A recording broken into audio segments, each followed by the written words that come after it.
Dalawa yung naging sapatos ko. New Balance din. Meron kasi kaming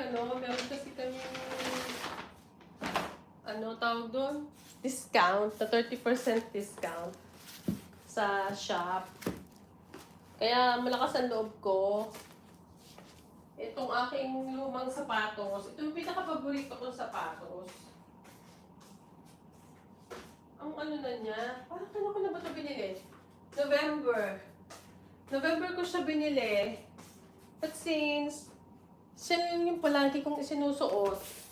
Kasi talaga siyang pinaka-komportable. Meron akong Nike na, yung mga pang-forma na Nike, na ayaw ko nang isuot bagong-bago pa. Kasi nga, nung ito, tinan nyo, ito yung New Balance ko. Ito yung unang-una kong New Balance na binili. Yan, sobrang sarap sa paan yan. Kaso, ayan nga, nawala na yung foam dito sa ilalim, kaya medyo dark na siya. Akala ko tumilang, yung pala, nabubutas pala ng kuko ko sa paa, yung ilalim. So, nawala na siya nung foam. So, ito na lang. Buti matibay itong ibabaw niya. Kasi tela siya. So, hindi siya nabutas. Yung mga A6 ko, butas na yung mga ibabaw nun eh. Kasi nga itong, ewan ko ba kung meron sa akin kukusahin na laki. Binubutas niya.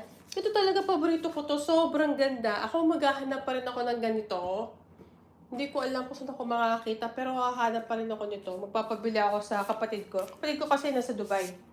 So, magpapabili ako. Kasi yan talaga ang unang-una na New Balance na acquire ko. Sobrang 50% off ko siya nabili. Kasi nung time na yon, lahat ng Alshaya Blue Card nag-offer ng 50% off sa lahat ng nila, ng mga shops nila. So, nakuha ko siya 50%. Hindi naman ako lugi talaga. Naman. Nilabahan ko na nga, pero hindi. Ewan ko ba? Naging parang dumihin. Pero, paborito ko pa rin talaga siya. Madali kasi siyang ipare sa ibang sapat, sa ibang damit. Ito naman, ito yung bago ko binili. Ito yung binili ko pa rin yung isang araw. Yan, may pa. Ang sarap din ito. Parehas din. Yung 2002R. Ito kasi yung una ko, protection pack ng New Balance. Ito naman. Ito yung sumunod. Tutuwinin ko sana sa asawa ko, kaso wala na akong size dun katulad dun sa kanya eh. Pag nagka-time ako, ko to. Iko-content ko to. Kaya tamad lang ako. Si asawa ko lagi nung gusto palibre sa akin. Lagi sabi, libre mo ako. Paano naman galing talaga sa akin yung pera ni babayad ko sa sapatos? No, galing din naman sa kanya yun. Ayan Hiniram ko siya nito. Yan, New Balance din. Kaso, ito kasi Gore-Tex. Maganda to.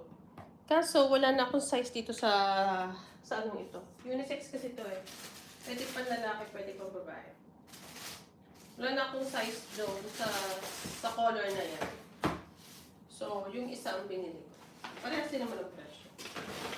Pero, nagkakalapit naman yung color nila. So, hindi na kaya. Ayun. Marami kami sapatos. Ayan. Tapos yung twinning ng sapatos namin na binili namin sa Nike. Ito yung? Ano bang Nike yun? Nike. Ano ba yung uso na pang Tinaas na niya dito sa lalagyan. Loko-loko yun.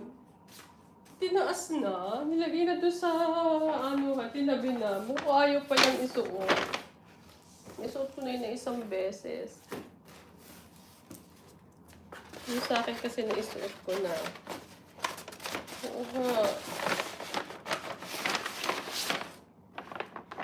So, yun. So, ang isusot ko mamaya ay puti. Suot ko yung puti. Hindi ko may Pilipinas. Sa Pilipinas naman, malamang itong luma na lang dadalhin ko. Hindi naman kasi ako sa sapatos pag nasa Pilipinas ako. Lagi ako nakachinelas kasi ang init. Lalo na ngayon, sobrang init. So, ayun.